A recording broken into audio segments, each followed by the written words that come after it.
கர்த்தராகிய இயேசு கிறிஸ்து நாமத்திலே உங்கள் அனைவருக்கும் வாழ்த்துக்கள். இந்த நாளிலே ஒரு அற்புதமான ஒரு உயிரில் ஒரு ஆறுதலான ஒரு வார்த்தை என்னன்னு கேட்டிங்கன்னா, உபாகமம் 33:12, உன்னை என்னாலும் காப்பாற்றி உன் எல்லையிலுக்குள்ளே வாசம் இருப்பேன்.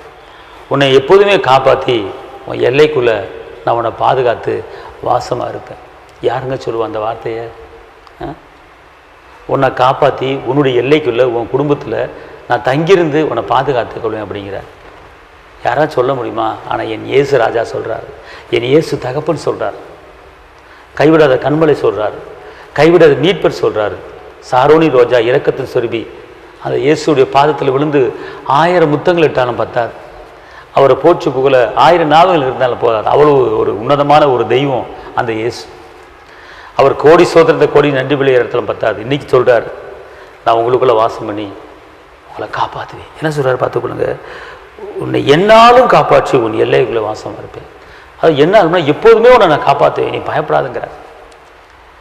எப்போதுமே உன்னை நான் காப்பாற்றுறதுக்கு ரெடியாக இருக்கேன் மகனே மகளே, உன்னை காப்பாற்றதான் நான் இருக்கேன். நீ என் மகள் அல்லவா, என் மகன் அல்லவா, தாய்மார் இருந்தாலும் நான் உன்னை மறக்க மாட்டேன்னு சொல்லியிருக்கிறாரு.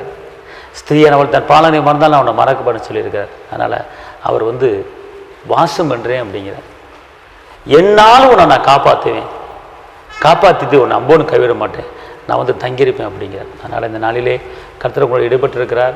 நான் ஜெபிக்கிறேன், பெரிய காரியத்தை செய்வார். தகப்பனை இயேசுவே நன்றியோடு துதிக்கிறேன், ஸ்தோத்திரிக்கிறேன். ஆண்டவரே கர்த்தாவே, என்னாலும் காப்பாற்றி நான் உனக்கு வாசமாக இருந்து உங்களோட தங்கியிருப்பேன்னு சொல்கிறதுக்கு நன்றி. ஆண்டவரே, இப்படிப்பட்ட வார்த்தையை யாருமே சொல்ல முடியாது, நீங்கள் தான் சொல்லியிருக்கீங்க.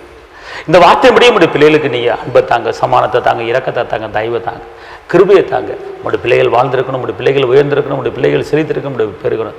மேலான காரியங்களை செய்யுங்க, அதிசயங்களை காண பண்ணுங்க. இயேசுவின் நாமத்தில் பிதாவே, ஆமென்.